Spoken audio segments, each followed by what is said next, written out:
I can't quit you, Brian Windhorst. Every time I think the offseason has arrived, I pull you back in. Shouldn't this be all football talk on this show right now? Are you leaving me alone to have lunch with my wife? I appreciate you put the Windhorst love affair on hold for just a few moments to call in. So when did this happen? When did Kyrie say, I want out? July 7th. Didn't get out for 2 weeks, which is a remarkable thing in today's NBA. I also think that it shows that the Cavs weren't really engaging in trade talks, because something this big, I wouldn't say we would always get it, but when a player this big is available on the trade market, usually those of us who specialize in this find out, and we didn't find out. It took 2 weeks. So, you played that little thing with that kid from years ago that Kyrie said that. I don't need to pull out a quote and do gotcha with Kyrie from 4, 5, 7 years ago.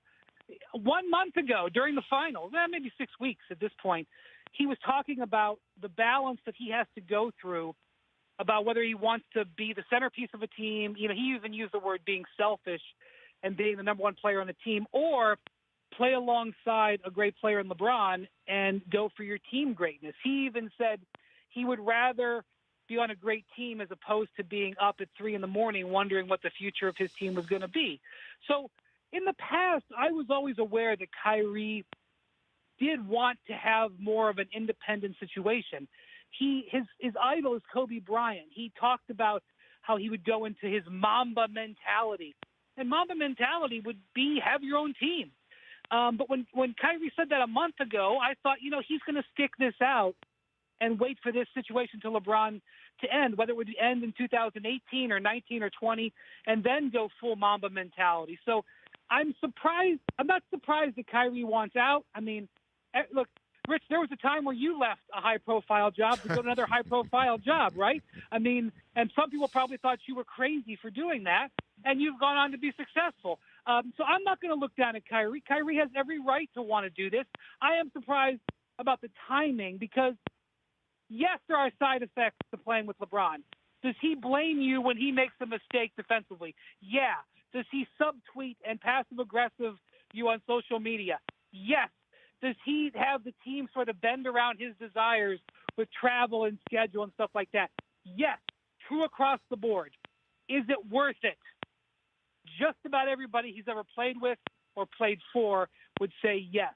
So this is unusual, but certainly we'll see how Kyrie does in the long term on it. So then let's hit the third rail on the reading in between the lines of the piece, Brian. Did LeBron do anything to bring up to the fore or to put it in a spot for Kyrie that he just couldn't take anymore sharing the stage with LeBron? It's a wonderful question for Kyrie. I can explain his thought process because I'm aware of it, because he's spoken about it before. I can explain his motivation because of his affinity for how Kobe Bryant operates.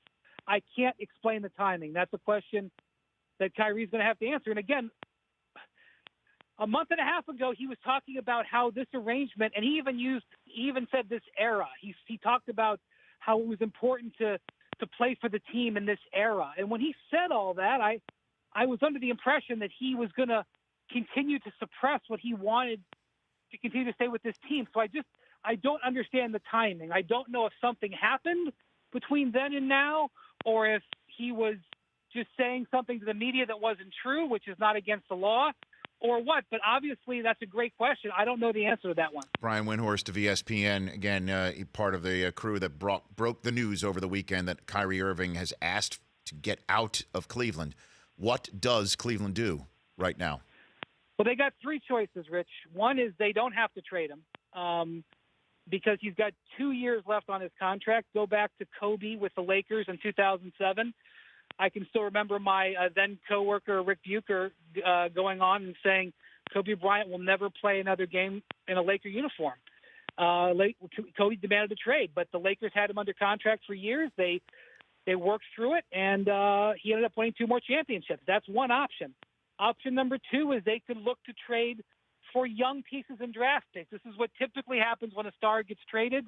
The team rebuilds and attempts to, get, better for the long term. Look at what the Bulls just did with Jimmy Butler. Similar situation, 2 years on his contract. They got 2 prospects and a top 7 draft pick. Or they could trade for veterans. And this is what is a little bit more difficult because the Cavs have LeBron on the last year of his deal. It's not like the Paul George and Jimmy Butler trades where Indiana and Chicago are taking a step back. The Cavs don't want to take a step back, but yet they have the hot potato of LeBron's free agency that they have to plan for either direction. So it's going to take some time, and that's why I'm not surprised that 2 weeks passed and this didn't get out, because I think the Cavs are studying, trying to figure out what their move is going to be and not wanting to go fast with this very important decision. And then, Brian, this story would have just been huge on its own, and then toss in the fact that the Cavs had Paul George basically on the team in a uniform, that they would have been the ones to win the Paul George, if you will, lottery by trading for him in a 3-way deal that would have sent Kevin Love to Denver. So I ask you the question I asked rhetorically before you joined in the segment before, and that is, if Paul George had come, would Kyrie have wanted out, saying that he didn't want to play with LeBron anymore? So here's I can't say what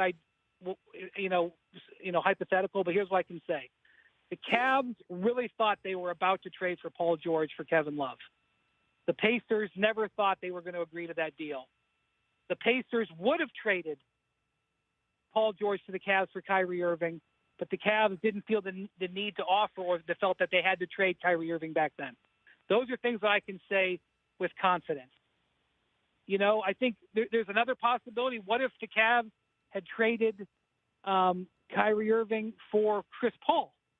If Kyrie Irving had made his feelings known, after the season, and they could have maybe tried to bring Chris Paul in, and instead of him going to Houston, and then maybe they could have used Kevin Love in a separate trade to do something else, whether it was for Paul George, Jimmy Butler, or somebody else.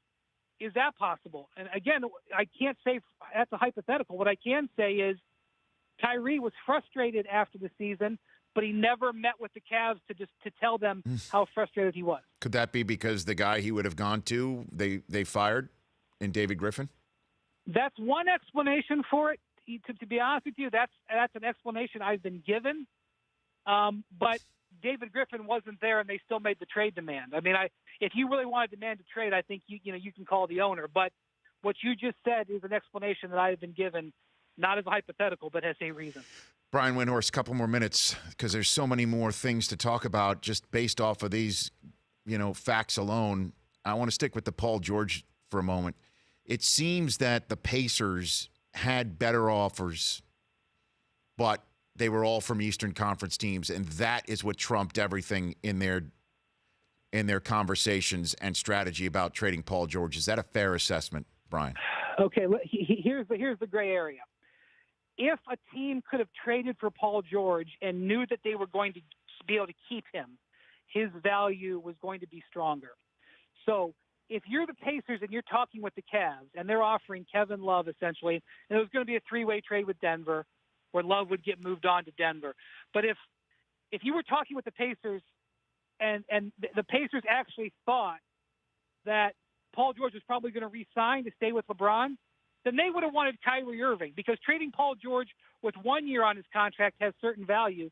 Trading Paul George within the division, somebody they'd have to compete with for long term, is different value. And the Pacers felt that had they sent him to Cleveland, there was a good chance he was going to extend and stay with LeBron James.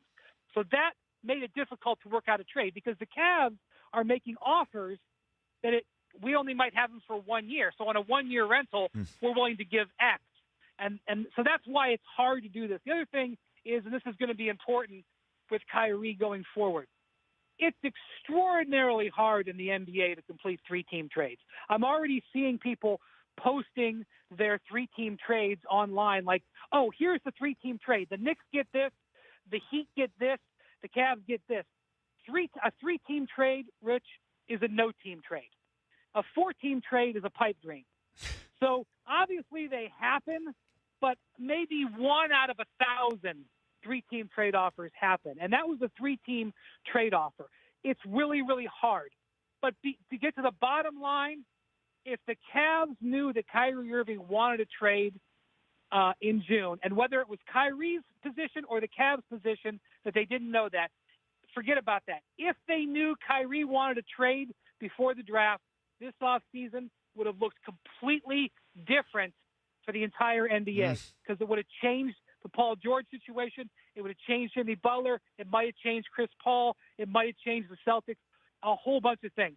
So having said that, going forward, we could see a whole bunch of crazy things happen, including the Cavs making a trade, and I'm not saying this is likely, but it's possible. The Cavs making a trade that actually makes them more competitive against the Warriors. Maybe not with a player that's better than Kyrie, but maybe with a team that's more competitive. And maybe this trade that they're about to make keeps LeBron James long term.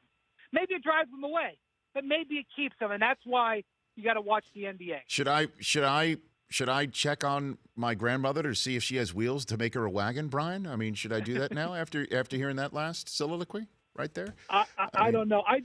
Here's what I know about the NBA. People keep asking what LeBron's going to do in next June, like they all want an answer. I can't tell you what's going to happen in the NBA by 3 p.m. It's incredible. I mean, it's incredible. And I got the commissioner on next hour. He's got to be ecstatic over this. Last one for you, Brian, real quick. If I gave you a choice in the 2018-19 season, not next season, but the year after that, who's more likely to be on the Cavs roster, Kyrie, LeBron, or neither? What would you choose? Oh, LeBron's more likely because I think Kyrie's getting traded. This year? You think he gets traded this year or next year? I think Kyrie gets traded before training camp, but that said, the Cavs don't feel any pressure to trade him because even though Kyrie is unhappy and expressed he wants out, and that's bad news, the Cavs hold all the cards. No, he has 2 years on his contract, and he doesn't have a no-trade clause. So the Cavs can wait until February. But I don't think Kyrie will. I think they're going to trade him. Brian, apologies to Mrs. Windhorst. Go have that lunch. Thank you. Appreciate it. Thanks, Rich. It's Brian Windhorst. The Rich Eisen Show, weekdays at noon Eastern on radio stations across the country and audience. If you like that, please download our app. There's lots of fun things there other than just more of the videos you just saw. You can call us from the app. You can email us from the app.